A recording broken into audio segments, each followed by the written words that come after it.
This is going to be a review of the book Vitality Supreme by Bernarr McFadden. Now, I'm going to leave a link in the description to a complete audiobook version of Vitality Supreme. You can also find the book through ForgottenBooks.com. This is an original copy from 1920 something. The point is that the book can be found. I do recommend reading the book. Some of the information in the book is, of course, out of date because we know more. Like, for example, some of his suggestions on the care of the teeth are a little out of date simply because of, the time period. Like, he suggests eating acid fruits. He does recommend using a toothbrush, which at the time was not, a very people didn't necessarily use toothbrushes at that time like we do today. So his use of acid fruits to whiten the teeth, not really the greatest idea because it can wear away the enamel, but obviously you should eat acid-containing fruits like apples and oranges and things like that. They're not going to wear away your teeth, but you should rinse out the mouth with water afterward. I would recommend following the American Dental Association's views on how to care for your teeth over Bernarr McFadden's concepts in the book. Another concept that's a little bit off is his use of dairy. He was a big believer in what he called the greens, milk and greens diet, and it's vegetables and milk, which is not necessarily a bad diet, but the problem with milk, with pure unadulterated milk, is it can cause anemia because, of course, calcium and iron basically compete for absorption, and like a whole lot of milk, when you're drinking a ton of milk and going on milk fasts and things like this, it can interfere with your ability to absorb iron and to utilize iron.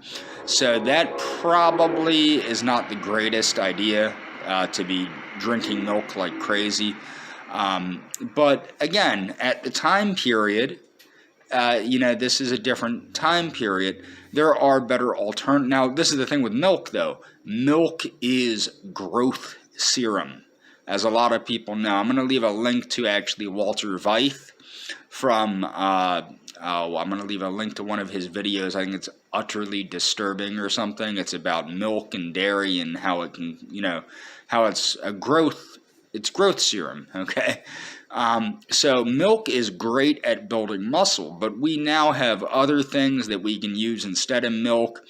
I would suggest pea protein from peas, not whey, but even whey, as long as there's not casein in it, is probably far superior to milk as far as building muscle. Now, Bernarr McFadden was an interesting dude. He was a physical culturalist. He became a physical culturalist after working on a farm and finding out that hard work in the outside air really did him well. He also began eschewing medicine after he got a vaccine that was improperly given or something like that, that screwed up his body. He had to heal from that, and he eschewed medicine. In fact, he died of a urinary tract infection, which could have easily been cured. I believe he died in the 1950s. It could have easily been cured with the use of antibiotics, but he was eschewing medicine, so he didn't take the antibiotics, which would have easily saved his life, probably. He did live relatively long. He lived well into his 80s. There's videos, which I will leave links to, where he is well built. I mean, for a guy in his 60s and so, when he's videotaped, he's definitely well built for a gentleman in his 60s. Not as well built as somebody like Sanford Bennett, but well built.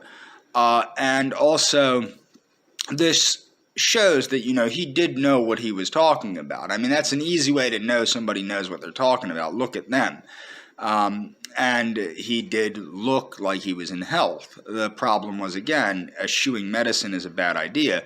One of the things that's funny is, like, a lot of these people that are currently they don't believe in the COVID-19 pandemic. They're saying, oh, well, it's not real, it's not real. You know, doctors warn you about smoking, and doctors smoke. Doctors warn you about COVID-19, and some of them don't take proper precautions about COVID-19.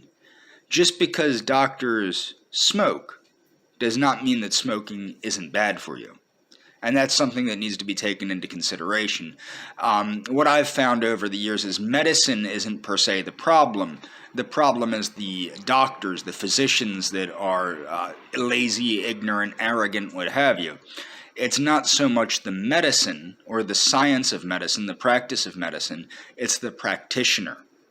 And that's a big problem, is a lot of people that have a negative experience with medicine, it tends to be due to a bad practitioner, and that's what happens. In martial arts, when everybody goes, what martial art is the best? Is jiu-jitsu better than karate? Is karate better than tung sudo? Is tung sudo better than this or that? What we say in the martial arts is it's not the martial art, it's the martial artist, and that's very true. With medicine, it's not so much the practice of medicine, it's the practitioner of medicine. And that's a big problem. It's pretty wise not to eschew medicine when it can be life-saving. But it's also true that medicine, a misdiagnosis and improper prescription of medicines is a leading cause of death in the United States to this day, probably more so than even in Bernarr McFadden's day.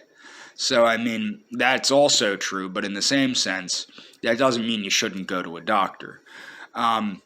I highly recommend the book. Like I said, I'm going to be leaving a link, a YouTube video that's an complete audio book of Vitality Supreme by Bernarr McFadden, as well as a link to the ADA recommendations on how to care for your teeth, and a link to the fact that overconsumption of milk can cause anemia.